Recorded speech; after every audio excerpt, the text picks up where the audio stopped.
ਸ੍ਰੀ ਵਾਹਿਗੁਰੂ ਸਾਹਿਬ ਜੀ। ਇੱਕ ਓੰਕਾਰ ਸਤਿਨਾਮ ਕਰਤਾ ਪੁਰਖ ਨਿਰਭਉ ਨਿਰਵੈਰ ਅਕਾਲ ਮੂਰਤ ਅਜੂਨੀ ਸੈਭੰ ਗੁਰ ਪ੍ਰਸਾਦ।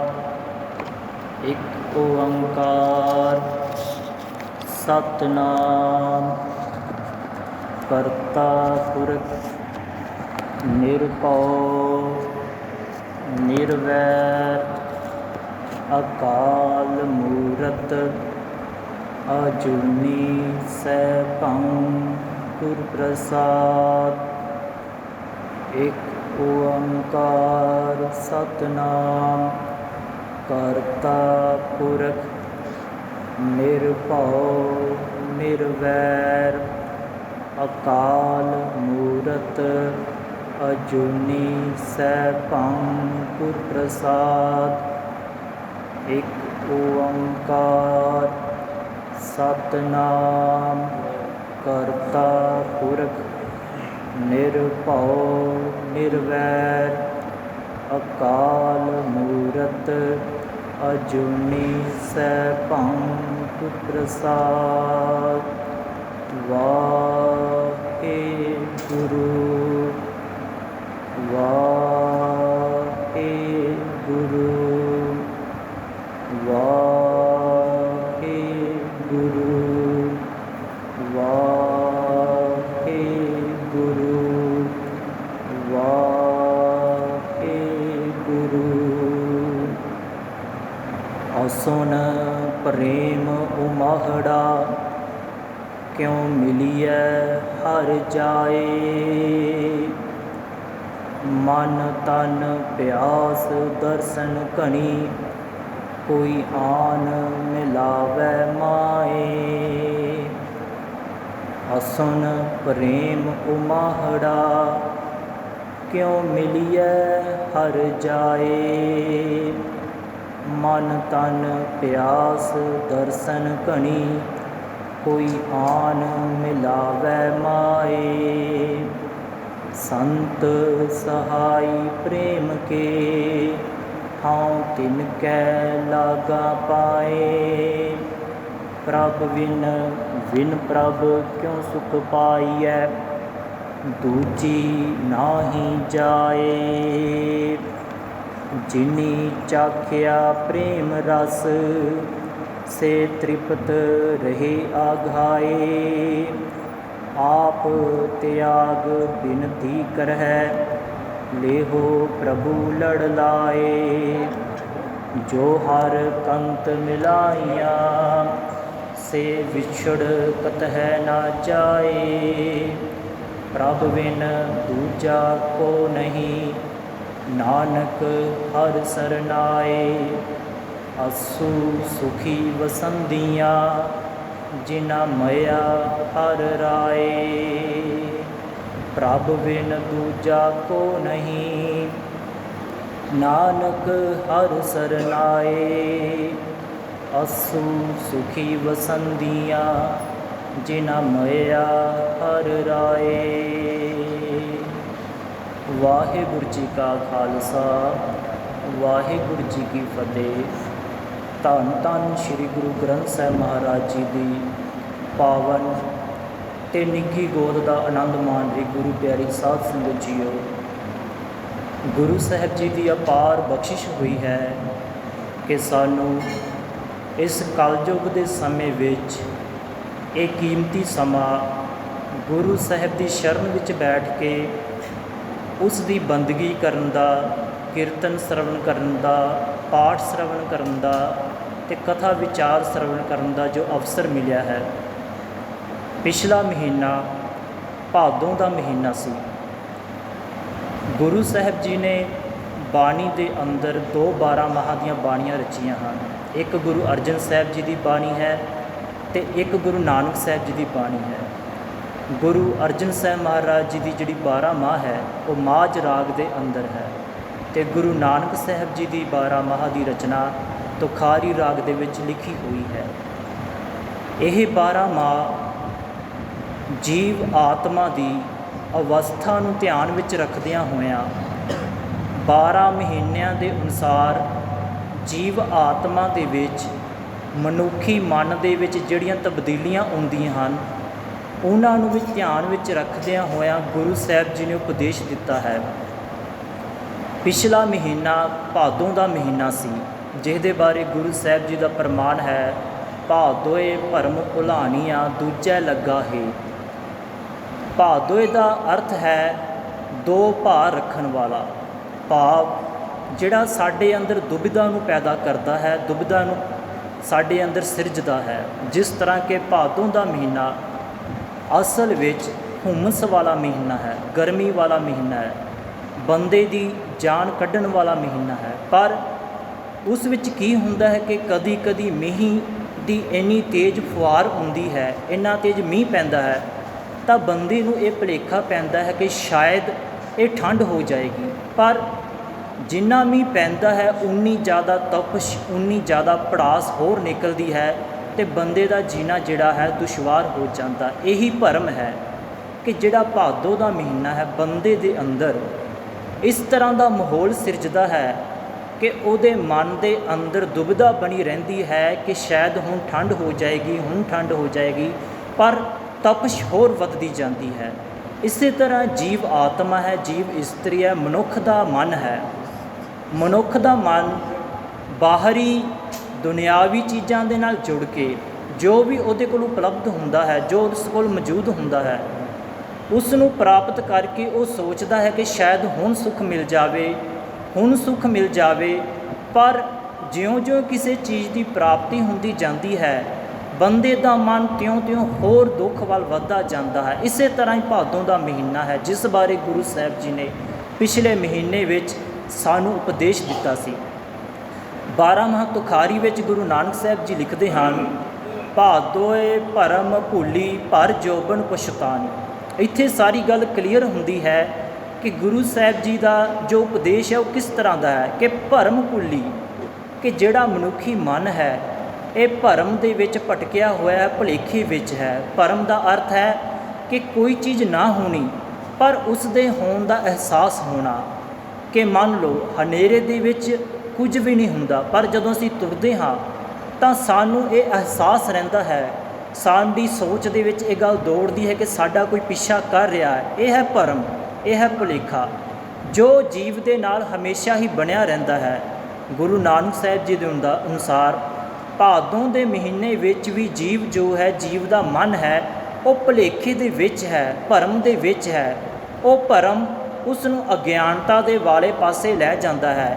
ਭਰ ਜੋਬਨ ਪਛਤਾਨੀ, ਕਿਉਂਕਿ ਜਿਸ ਸਮੇਂ ਜੀਵ ਦੇ ਕੋਲ ਜੋਬਨ ਭਾਵ ਜਵਾਨੀ ਹੁੰਦੀ ਹੈ, ਜਵਾਨੀ ਭਾਵ ਉਸ ਦਾ ਸਿਖਰ ਹੁੰਦਾ ਹੈ ਜਿਸ ਦੇ ਵਿੱਚ ਉਹ ਹਰ ਤਰ੍ਹਾਂ ਦੀ ਚੀਜ਼ ਨੂੰ ਮਾਣ ਸਕਦਾ ਹੈ, ਕਮਾ ਸਕਦਾ ਹੈ, ਜੋ ਚਾਹੇ ਕਰ ਸਕਦਾ ਹੈ, ਉਸ ਸਮੇਂ ਉਹ ਉਸ ਜੋਬਨ ਦੇ ਵਿੱਚ ਆਪਣੇ ਅਸਲ ਮਾਰਗ ਤੋਂ ਭਟਕ ਜਾਂਦਾ ਹੈ। ਅਸਲ ਮਾਰਗ ਕੀ ਹੈ? ਰੱਬ ਦੀ ਬੰਦਗੀ ਵੱਲ ਤੁਰਨਾ, ਵਾਹਿਗੁਰੂ ਦੀ ਬੰਦਗੀ ਵੱਲ ਤੁਰਨਾ। ਪਰ ਜਵਾਨੀ ਦੀ ਉਮਰ ਵਿੱਚ ਉਹਦਾ ਜਿਹੜਾ ਖਿਆਲ ਹੈ ਉਹ ਖਿਆਲ ਸਿਰਫ ਅਤੇ ਸਿਰਫ ਦੁਨੀਆ ਤੱਕ ਸੀਮਿਤ ਬਣ ਕੇ ਰਹਿੰਦਾ ਹੈ, ਜਦ ਕਿ ਮਨੁੱਖ ਦਾ ਖਿਆਲ ਰੱਬ ਵਾਲੇ ਪਾਸੇ ਵੀ ਓਨਾ ਹੋਣਾ ਚਾਹੀਦਾ ਹੈ ਜਿੰਨਾ ਉਹ ਦੁਨਿਆਵੀ ਪਾਸੇ ਹੁੰਦਾ ਹੈ। ਇਸੇ ਕਰਕੇ ਗੁਰੂ ਨਾਨਕ ਸਾਹਿਬ ਜੀ ਕਹਿੰਦੇ ਹਨ, ਭਾਦੋਏ ਭਰਮ ਭੁੱਲੀ, ਕਿ ਭਾਦੋਂ ਦੇ ਮਹੀਨੇ ਵਿੱਚ ਜੀਵ ਆਤਮਾ ਜੋ ਹੈ, ਮਨੁੱਖੀ ਮਨ ਹੈ, ਉਹ ਭਰਮ ਦੇ ਵਿੱਚ ਹੀ ਭੁੱਲਿਆ ਰਹਿੰਦਾ ਹੈ ਕਿ ਸਾਨੂੰ ਇਹ ਲੱਗਦਾ ਹੈ ਕਿ ਸ਼ਾਇਦ ਹੁਣ ਸ਼ਾਂਤੀ ਹੋ ਜਾਏਗੀ, ਹੁਣ ਠੰਡ ਹੋ ਜਾਏਗੀ, ਮੀਂਹ ਪਿਆ ਹੈ ਹੁਣ ਠੰਡ ਹੋ ਜਾਏ, ਪਰ ਨਹੀਂ, ਉਨੀ ਤਪਸ਼, ਉਨੀ ਗਰਮੀ ਇਹ ਸਾਡੀ ਵੱਧਦੀ ਜਾਂਦੀ ਹੈ। ਇਹ ਗੱਲ ਬੜੀ ਬਰੀਕੀ ਨਾਲ ਜੁੜੀ ਹੋਈ ਹੈ ਕਿ ਮਹੀਨੇ ਤੋਂ ਸਾਨੂੰ ਜਿਹੜਾ ਉਪਦੇਸ਼, ਪਿਛਲੇ ਮਹੀਨੇ ਸਾਨੂੰ ਜੋ ਉਪਦੇਸ਼ ਮਿਲਿਆ ਹੈ ਕਿ ਮਨੁੱਖ ਦੇ ਮਨ ਦੇ ਅੰਦਰ ਇਹ ਲਾਲਸਾ, ਕਿ ਉਹ ਗੁਰੂ ਅਰਜਨ ਸਾਹਿਬ ਜੀ ਦਾ ਜੋ ਪ੍ਰਮਾਣ ਹੈ, ਸਹਿਸ ਖਟੇ ਲੱਖ ਊਠ ਤਾਵ ਹੈ, ਕਿ ਦੁਨੀਆ ਦੇ ਕਿਸੇ ਵੀ ਪੱਖ ਤੋਂ, ਭਾਵੇਂ ਉਹ ਕੋਈ ਵੀ ਪੱਖ ਹੋਵੇ, ਸਿਰਫ ਧਨ ਦੌਲਤ, ਖਾਣਾ ਪੀਣਾ ਇਹੀ ਨਹੀਂ, ਹੋਰ ਵੀ ਜਿਹੜੀ ਵੀ ਇੱਛਾ ਮਨੁੱਖ ਦੇ ਦੁਨਿਆਵੀ ਪੱਧਰ 'ਤੇ ਲੈ ਕੇ ਜਾਂਦੀ ਹੈ, ਉਹਦੀ ਇੱਛਾ, ਉਹਦੇ ਚੇਤਨਾ ਦੇ ਵਿੱਚ ਇਹ ਗੱਲ ਰਹਿੰਦੀ ਹੈ ਕਿ ਮੈਂ ਇਸ ਦੀ ਪ੍ਰਾਪਤੀ ਵੱਧ ਤੋਂ ਵੱਧ ਕਰਾਂ। ਪਰ ਜਦੋਂ ਉਹ ਇਸ ਗੱਲ ਦਾ ਸੋਚੇਗਾ, ਇਸ ਨੂੰ ਵਿਚਾਰੇਗਾ, कि मैं इस प्राप्ति तो बाद मैनू की मिलिया है, तो अखीर ते बैठ के अपने मन की विचार करेगा तो वो सामने भेद खुलने शुरू हो जाएंगे कि वो हमेशा दुखी ही रहिंदा है। क्योंकि जदों भी असीं देखते हाँ, जिस दे कोल भी बैठते हाँ, जिस नाल भी विचार करते हाँ, भावें कोई भी दुनिया का इंसान होवे, वो जदों भी गल करेगा तो अपने दुख तो शुरू करता है। इसदा कारण की है? इसदा कारण है कि जिस दी लालसा असी करते हाँ, वो लालसा जिहड़ी है थोड़ चिड़ी हुंदी है। इसे करके गुरु साहब जी ने इस महीने विच ये कहा कि जिहड़ियां जीव इस्त्रियां भुलेखे विच हन, उन्हां नूं इन्हां भुलेखिਆਂ ਦੇ ਵਿੱਚੋਂ निकलना चाहिए। हुण अज असू का महीना चढ़िया है, असू का महीना चढ़िया है, तो असू का महीना एक अलग उपदेश के नाल तुरदा है कि जिस तरह पिछले महीने विच जीव इस्त्री भुलेखे विच सी, पर इस महीने विच एक मनुखी मन च तब्दीली हुंदी है।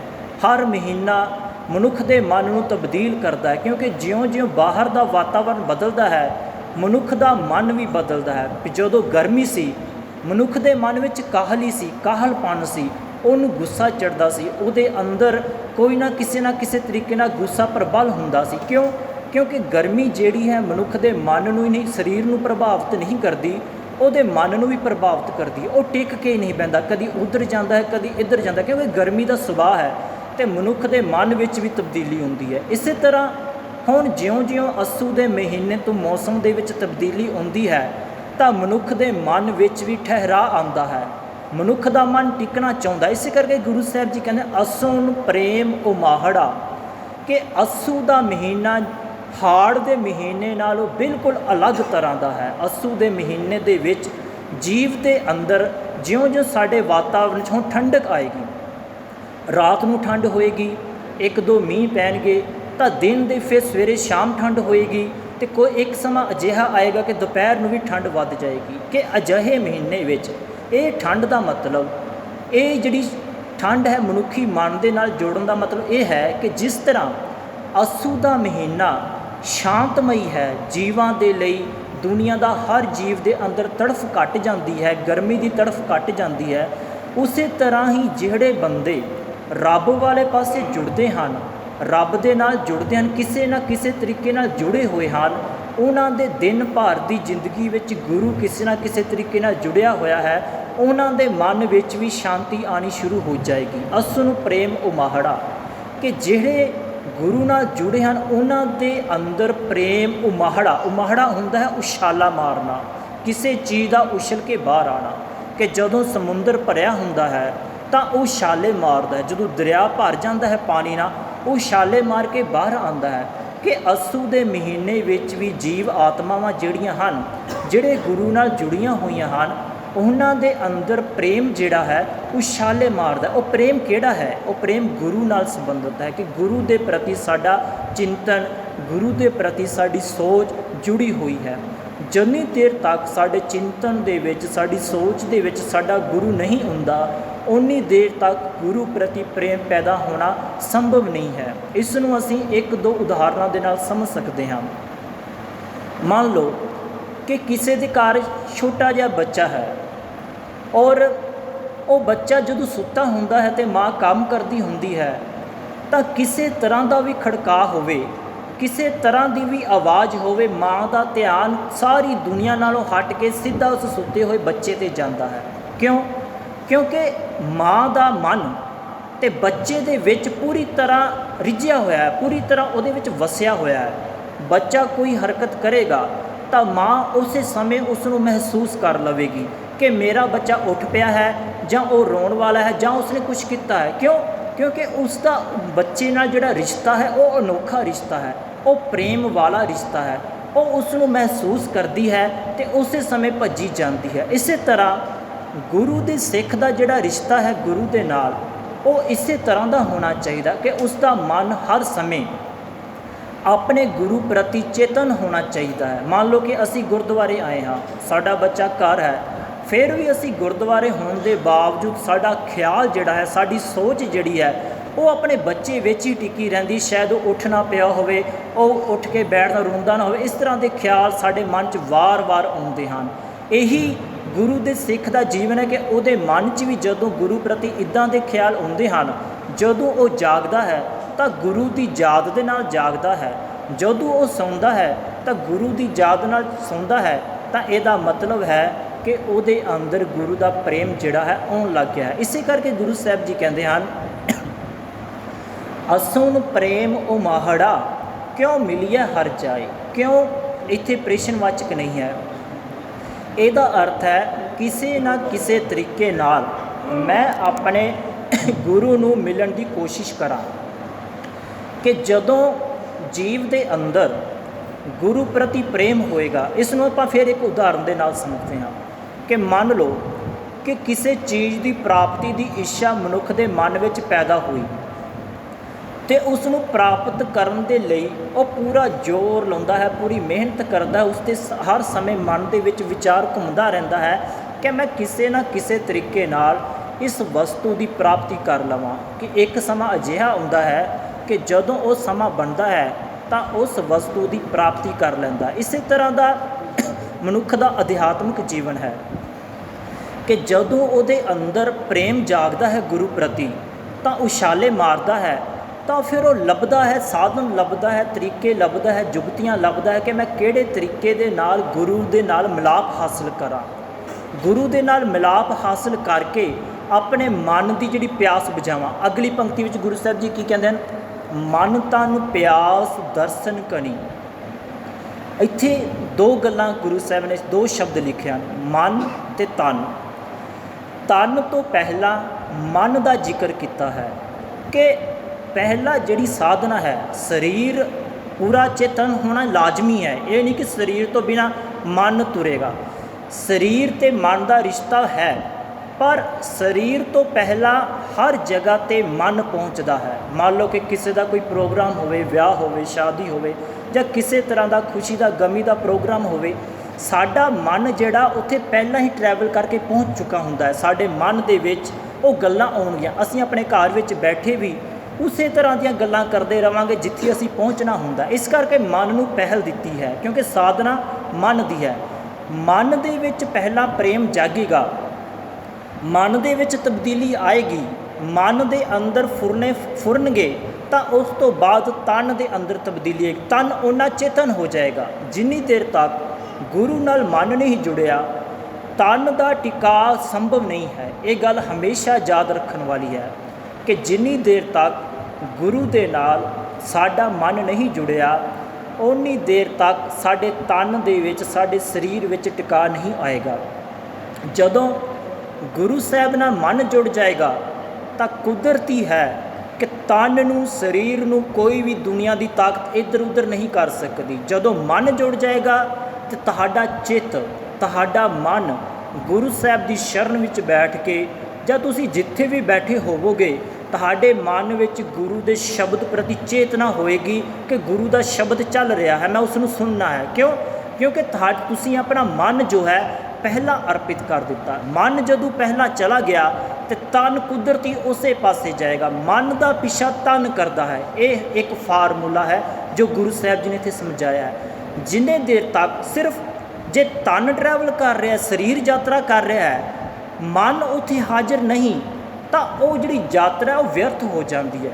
ਰੱਬ ਦੀ ਦੁਨੀਆ ਵਿੱਚ, ਅਧਿਆਤਮਿਕ ਦੁਨੀਆ ਵਿੱਚ ਇਹ ਇੱਕ ਵੱਡੀ ਗੱਲ ਹੈ ਕਿ ਜੇਕਰ ਮਨ ਮੌਜੂਦ ਨਹੀਂ, ਪਰ ਤਨ ਤੁਹਾਡਾ, ਸਰੀਰ ਜਿਹੜਾ ਹੈ ਪੂਰੀ ਤਰ੍ਹਾਂ ਮੌਜੂਦ ਹੈ, ਪਰ ਵਿੱਚ ਜਿਹੜਾ ਅੰਸ਼ ਹੋਣਾ ਚਾਹੀਦਾ ਹੈ ਉਹ ਇੱਥੋਂ ਬਾਹਰ ਕਿਧਰੇ ਹੋਰ ਕੰਮ ਦੇ ਵਿੱਚ ਰੁੱਝਿਆ ਹੋਇਆ ਹੈ, ਤਾਂ ਬੰਦੇ ਦੀ ਭਟਕਣਾ ਲਾਜ਼ਮੀ ਹੈ, ਉਹਦਾ ਟਿਕਾਅ ਬਣਨਾ ਬਹੁਤ ਮੁਸ਼ਕਲ ਹੈ। ਇਸੇ ਕਰਕੇ ਦੁਨੀਆ ਦੇ ਜਿੰਨੇ ਵੀ ਭਗਤ, ਸੰਤ, ਮਹਾਂਪੁਰਸ਼ ਹੋਏ ਹਨ, ਉਹਨਾਂ ਦੀ ਜਿਹੜੀ ਬੰਦਗੀ ਸੀ ਉਹ ਮਨ ਕਰਕੇ ਸੀ। ਉਹਨਾਂ ਨੇ ਮਨ ਕਰਕੇ ਸਾਧਨਾ ਕੀਤੀ ਅਤੇ ਉਹਨਾਂ ਦੇ ਤਨ ਵਿੱਚ ਵੀ, ਸਰੀਰ ਵਿੱਚ ਵੀ ਤਬਦੀਲੀ ਆਈ। ਜਦੋਂ ਵੀ ਕੋਈ ਦੇਖਦਾ ਉਹ ਰੱਬ ਦੀ ਬੰਦਗੀ ਵਿੱਚ ਜੁੜੇ ਹੁੰਦੇ ਸਨ। ਕਿਉਂਕਿ ਉਹਨਾਂ ਦਾ ਮਨ ਉਸ ਪਾਸੇ ਜੁੜ ਚੁੱਕਾ ਸੀ। ਇਸ ਕਰਕੇ ਗੁਰੂ ਸਾਹਿਬ ਜੀ ਕਹਿੰਦੇ ਮਨ ਤਨ ਪਿਆਸ ਦਰਸ਼ਨ ਕਣੀ, ਕਿ ਜਦੋਂ ਮੇਰੇ ਅੰਦਰ ਪ੍ਰੇਮ ਦਾ ਉਮਾਹੜਾ, ਉਛਾਲਾ ਆਉਂਦਾ ਹੈ, ਤਾਂ ਅੱਸੂ ਦੇ ਮਹੀਨੇ ਵਿੱਚ ਜਿਹੜਾ ਉਛਾਲਾ ਆ ਰਿਹਾ ਹੈ ਉਹ ਮੇਰੇ ਮਨ ਦੇ ਵਿੱਚ, ਤਨ ਦੇ ਵਿੱਚ ਇੱਕ ਪਿਆਸ ਨੂੰ ਜਗਾ ਰਿਹਾ ਹੈ। ਪਿਆਸ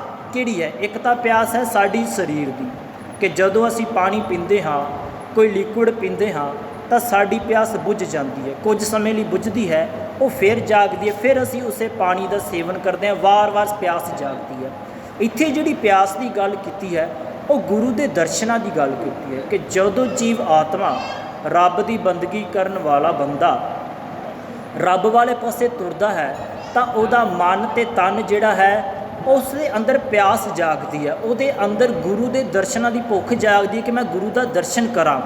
ਕੋਈ ਆਨ ਮਿਲਾਵੇ ਮਾਏ ਕਿ ਜਦੋਂ ਪਿਆਸ ਜਾਗੇਗੀ ਤਾਂ ਸਾਡੇ ਮਨ ਦੇ ਅੰਦਰ ਇਹ ਖਿਆਲ ਆਏਗਾ ਕਿ ਕੋਈ ਅਜਿਹੀ ਰੂਹ ਮਿਲੇ, ਕੋਈ ਅਜਿਹੀ ਸ਼ਖਸੀਅਤ ਮਿਲੇ ਜਿਹੜੀ ਸਾਨੂੰ ਆਪਣੇ ਗੁਰੂ ਦੇ ਨਾਲ ਜੋੜ ਦੇਵੇ। ਅਜਿਹੀ ਪ੍ਰਾਰਥਨਾ, ਅਜਿਹੀ ਰਿਕੁਐਸਟ ਸਾਨੂੰ ਵਾਰ-ਵਾਰ ਨਿਕਲੇਗੀ ਕਿ ਗੁਰੂ ਸਾਹਿਬ ਬਖਸ਼ਿਸ਼ ਕਰਨ, ਅਜਿਹੇ ਲੋਕਾਂ ਨਾਲ ਮੇਲ ਕਰਾਉਣ ਕਿ ਸਾਡਾ ਜਿਹੜਾ ਮਿਲਾਪ ਹੈ ਉਹ ਗੁਰੂ ਸਾਹਿਬ ਨਾਲ ਹੋ ਜਾਵੇ। ਅਸੀਂ ਅਰਦਾਸ ਵਿੱਚ ਤਾਂ ਇਹੀ ਕਹਿੰਦੇ ਹਾਂ ਕਿ ਜਿਨ੍ਹਾਂ ਮਿਲਿਆ ਤੇਰਾ ਨਾਮ ਚਿੱਤੇ ਆਵੈ, ਕਿ ਅਜਿਹੇ ਪੁਰਸ਼ਾਂ ਦਾ, ਅਜਿਹੇ ਸਤਿਪੁਰਸ਼ਾਂ ਦਾ ਸਾਨੂੰ ਮਿਲਾਪ ਕਰਾ ਕਿ ਜਿਨ੍ਹਾਂ ਨੂੰ ਮਿਲਣ ਕਰਕੇ ਸਾਡੇ ਚਿੰਤਨ ਦੇ ਅੰਦਰ ਤੇਰਾ ਖਿਆਲ ਘਰ ਜਾਵੇ। ਹੁਣ ਅਗਲੀ ਪੰਕਤੀ 'ਚ ਪਾਤਸ਼ਾਹ ਜੀ ਕੀ ਕਹਿੰਦੇ ਨੇ? ਸੰਤ ਸਹਾਈ ਪ੍ਰੇਮ ਕੇ। ਸੰਤ ਜਿਹੜਾ ਰੱਬ ਦੀ ਬੰਦਗੀ ਕਰਦਾ ਹੈ, ਇਸ ਨੂੰ ਆਪਾਂ ਆਪਣੇ ਘਰ ਦੀ ਉਦਾਹਰਨ ਨਾਲ ਹੀ ਸਮਝ ਸਕਦੇ ਹਾਂ ਕਿ ਅਸੀਂ ਗੁਰਦੁਆਰੇ ਬੈਠੇ ਹਾਂ, ਗੁਰੂ ਸਾਹਿਬ ਜੀ ਦਾ ਪ੍ਰਕਾਸ਼ ਹੈ, ਚੌਰ ਸਾਹਿਬ ਦੀ ਸੇਵਾ ਹੋ ਰਹੀ ਹੈ, ਔਰ ਦਰਵਾਜ਼ੇ ਤੋਂ ਨਿਕਲਦਿਆਂ ਸਾਰੀ ਖੱਬੇ ਹੱਥ ਤੁਸੀਂ ਜਦੋਂ ਨਿਗਾਹ ਮਾਰੋਗੇ ਤਾਂ ਉੱਥੇ ਸੰਤ ਬਾਬਾ ਦਰਸ਼ਨ ਸਿੰਘ ਦੀ ਕੁੱਲੀ ਬਣੀ ਹੋਈ ਹੈ ਕਿ ਗੇਟ 'ਚੋਂ ਨਿਕਲਦਿਆਂ ਹੀ, ਦਰਵਾਜ਼ੇ ਤੋਂ ਨਿਕਲਦਿਆਂ ਹੀ ਸਾਡਾ ਧਿਆਨ ਕਿੱਥੇ ਜਾਂਦਾ ਹੈ? ਕੁੱਲੀ ਵੱਲ ਜਾਂਦਾ। ਅਸੀਂ ਇੱਥੋਂ ਨਿਕਲ ਕੇ ਦਰਸ਼ਨ ਕਰਕੇ ਕੁੱਲੀ ਵਾਲੇ ਪਾਸੇ ਮਹਾਂਪੁਰਸ਼ਾਂ ਨੂੰ ਨਮਨ ਹੋਣ ਲਈ ਚਲੇ ਜਾਂਦੇ ਹਾਂ, ਉਹਨਾਂ ਦੇ ਵਿਚਾਰਾਂ ਨੂੰ, ਉਹਨਾਂ ਦੀ ਬੰਦਗੀ ਨੂੰ ਨਮਨ ਹੋਣ ਲਈ ਚਲੇ ਜਾਂਦੇ ਹਾਂ। ਕਿ ਮਹਾਂਪੁਰਸ਼ਾਂ ਦੀ ਕੁੱਲੀ ਦਾ ਗੁਰਦੁਆਰੇ ਦੇ ਬਾਰ ਦੇ ਅੱਗੇ ਹੋਣਾ ਸੰਕੇਤਿਕ ਤੌਰ 'ਤੇ, ਪ੍ਰਤੀਕ ਤੌਰ 'ਤੇ ਸਾਡੀ ਚੇਤਨਾ ਦੇ ਅੰਦਰ ਇਹ ਖਿਆਲ ਭਰਦਾ ਹੈ ਕਿ ਜਿਹੜਾ ਗੁਰੂ ਦੀ ਬੰਦਗੀ ਕਰਦਾ ਹੈ ਉਹ ਗੁਰੂ ਦੀ ਬੰਦਗੀ ਕਰਨ ਵਾਲਾ ਬੰਦਾ ਆਮ ਨਹੀਂ ਹੁੰਦਾ। ਜਦੋਂ ਗੁਰੂ ਦੇ ਅੱਗੇ ਕੋਈ ਸੀਸ ਝੁਕਾਉਂਦਾ ਹੈ ਤਾਂ ਉਹਦਾ ਦਿਲ ਕਰਦਾ ਹੈ ਕਿ ਮੈਂ ਉਸ ਬੰਦੇ ਦੇ ਅੱਗੇ ਵੀ ਜਾ ਕੇ ਸੀਸ ਝੁਕਾਵਾਂ ਜਿਹਨੇ ਰੱਬ ਨੂੰ, ਜਿਹਨੇ ਆਪਣੇ ਗੁਰੂ ਨੂੰ ਮਨ ਅਤੇ ਤਨ ਦੇ ਨਾਲ ਯਾਦ ਕੀਤਾ ਸੀ। ਇਸੇ ਕਰਕੇ ਮਹਾਂਪੁਰਸ਼ਾਂ ਦਾ ਜਿਹੜਾ ਤਪ ਸਥਾਨ ਹੈ, ਕੁੱਲੀ ਹੈ, ਉਹ ਦਰਵਾਜ਼ੇ ਦੇ ਅੱਗੇ ਹੈ। ਇਹ ਦੋ ਤਰ੍ਹਾਂ ਦੇ ਸੰਕੇਤ ਕਰਦੀ ਹੈ।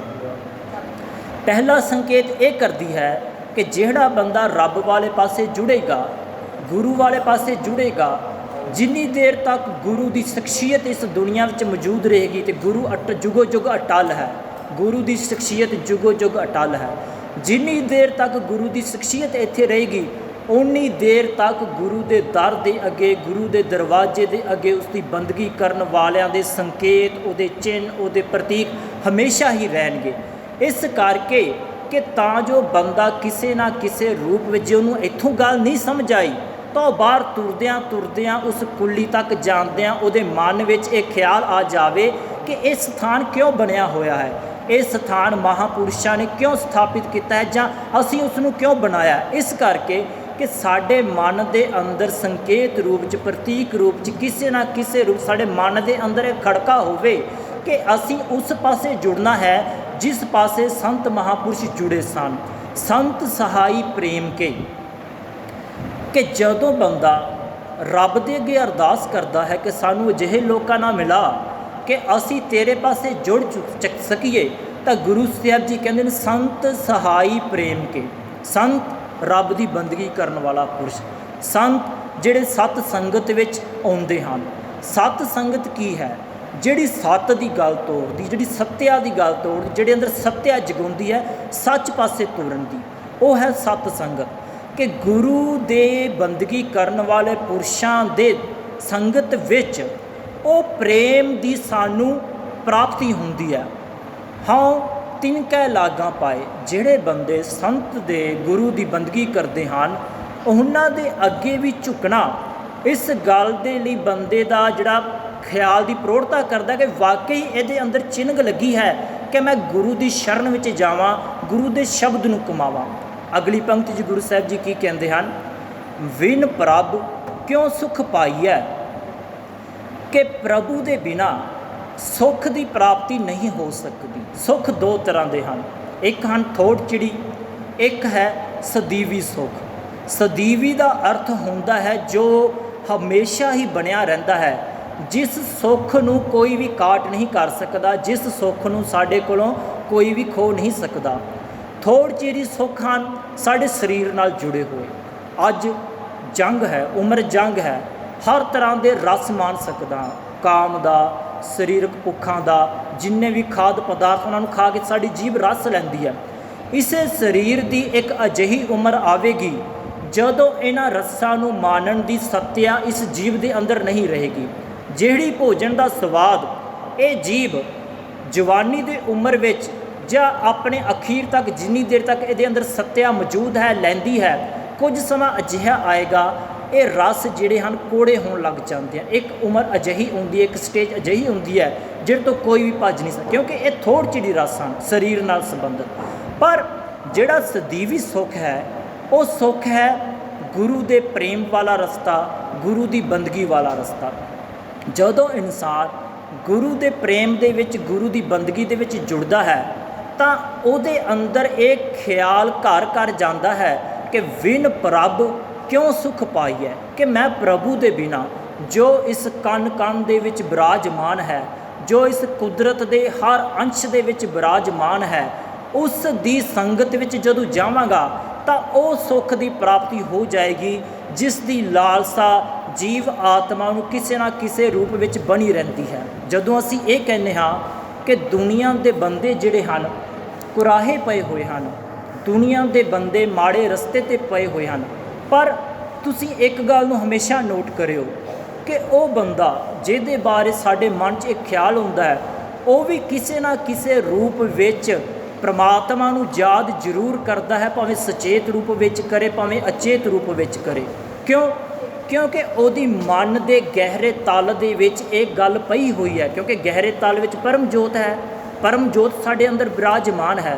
वो साडे अंदर ये फुरने वार वार जागृत करती है कि बंदिया तेरा जिहड़ा मनुख दा परम मनोरथ है वो परम श्रेष्ठ रूह दे नाल जुड़ना है, परमात्मा दे नाल जुड़ना। इसे करके दुनिया का किन्ना भी माड़ा बंदा होवे वो किसी ना किसी रूप विच तुहानूं रब नूं याद करदा होया जरूर महसूस होएगा, भावें वो तुहाडे सामने करे भावें वो गुप्त रूप विच करे, किसी ना किसी रूप विच रब नूं याद कर, क्योंकि उसनूं भी इस गल का एहसास है कि वो बंदा इस दुनिया विच सदीवी सुख रब का नाम है। पर क्योंकि साडे मन के उत्ते जिहड़ियां परतां चढ़ियां हुईयां हन, लगातार कालियां हनेरियां परतां चढ़ियां हुईयां हन, वो परतां जिहड़ियां हन सानूं इस सुख दे नाल जुड़न नहीं दिंदियां।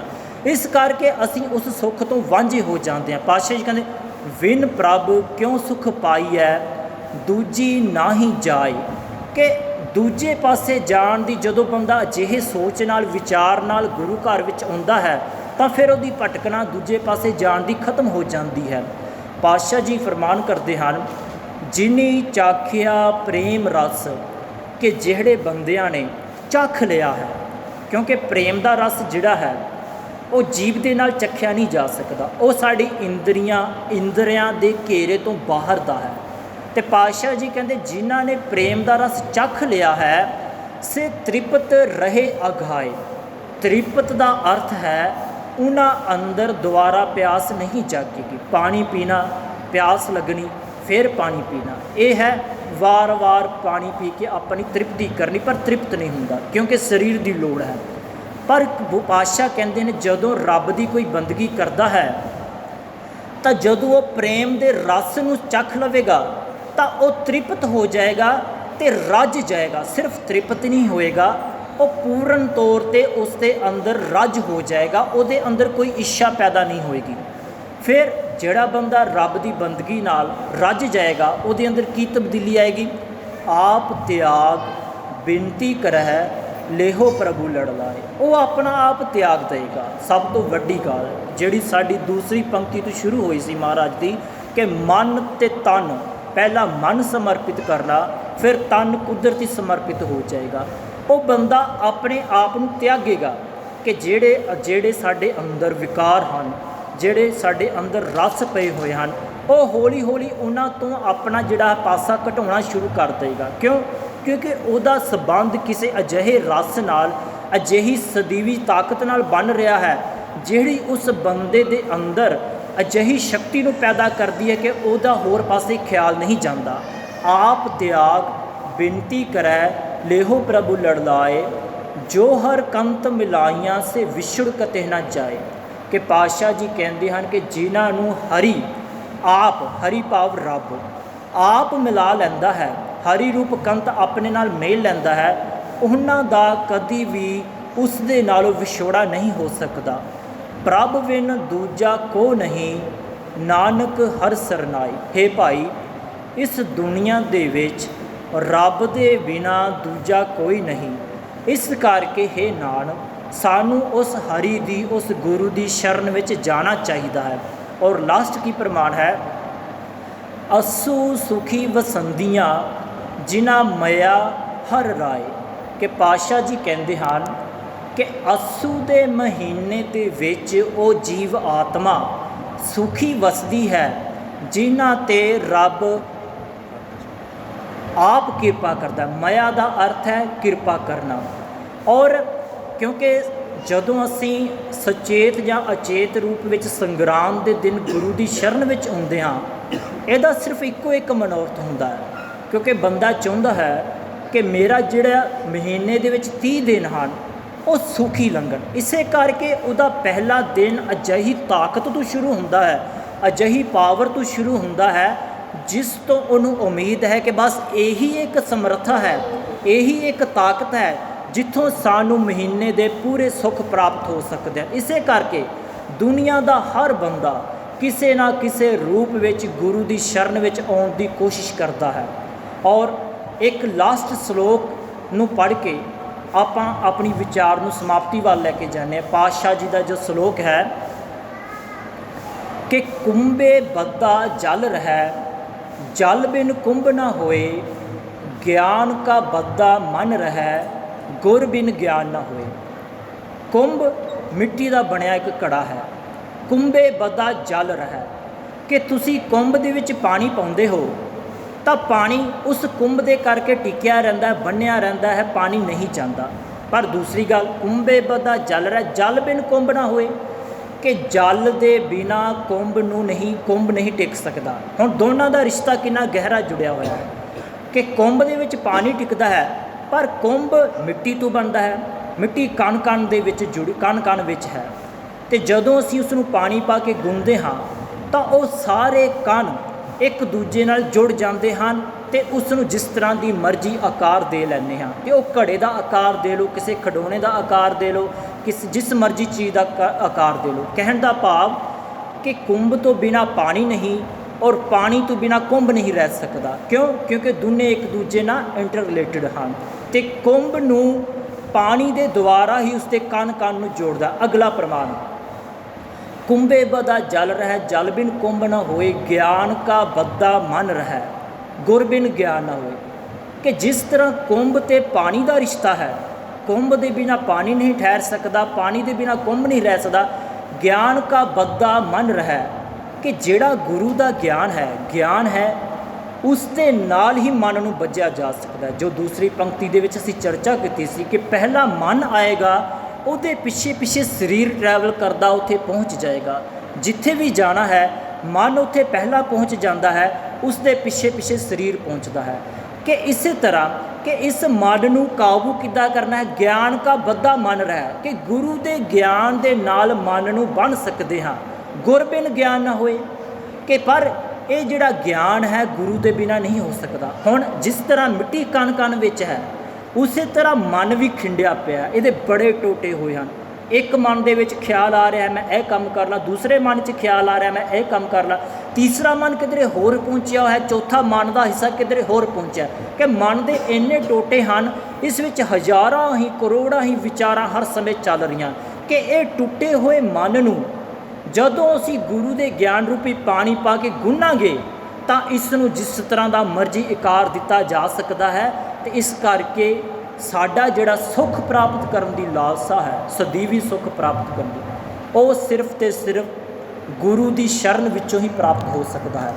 ਇਸ ਕਰਕੇ ਸਾਡੇ ਸਭ ਦੀ ਇਹ ਅਰਦਾਸ ਬੇਨਤੀ ਹੋਣੀ ਚਾਹੀਦੀ ਹੈ ਕਿ ਗੁਰੂ ਸਾਹਿਬ ਜੀਓ ਬਖਸ਼ਿਸ਼ ਕਰੋ, ਸਾਨੂੰ ਕਿਸੇ ਨਾ ਕਿਸੇ ਰੂਪ ਦੇ ਵਿੱਚ ਆਪਣੀ ਬੰਦਗੀ ਬਖਸ਼ੋ ਤਾਂ ਜੋ ਅਸੀਂ ਤੁਹਾਡੀ ਬੰਦਗੀ ਦੇ ਨਾਲ ਜੁੜ ਕੇ ਉਸ ਸਦੀਵੀ ਸੁੱਖ ਨੂੰ ਪ੍ਰਾਪਤ ਕਰ ਸਕੀਏ। ਗੁਰੂ ਸਾਹਿਬ ਜੀ ਮਿਹਰ ਰਹਿਮਤ ਕਰਨ ਇਹ ਅੱਸੂ ਦਾ ਮਹੀਨਾ ਹਰ ਜੀਵ ਇਸਤਰੀ ਦੇ ਲਈ ਸੁੱਖਾਂ ਭਰਾ ਹੋਵੇ, ਉਹ ਉਸ ਸੁੱਖ ਨੂੰ ਕਮਾ ਸਕੇ ਜਿਸ ਸੁੱਖ ਨੂੰ ਗੁਰੂ ਸਾਹਿਬ ਜੀ ਨੇ ਵਾਰ-ਵਾਰ ਦ੍ਰਿੜ ਕਰਾਇਆ ਹੈ। ਇੰਨੀਆਂ ਕੁ ਵਿਚਾਰਾਂ ਕਰਦਿਆਂ ਅਨੇਕਾਂ ਹੀ ਭੁੱਲਾਂ ਗਲਤੀਆਂ ਹੋ ਗਈਆਂ ਹੋਣਗੀਆਂ। ਪਾਤਸ਼ਾਹ ਗੁਰੂ ਸਾਹਿਬ ਜੀ ਅਤੇ ਗੁਰੂ ਸਾਹਿਬ ਜੀ ਦੀ ਸਾਧ ਸੰਗਤ ਜੋ ਹੈ ਉਹ ਭੁੱਲਾਂ ਨੂੰ ਬਖਸ਼ਣ ਵਾਲੀ ਹੈ।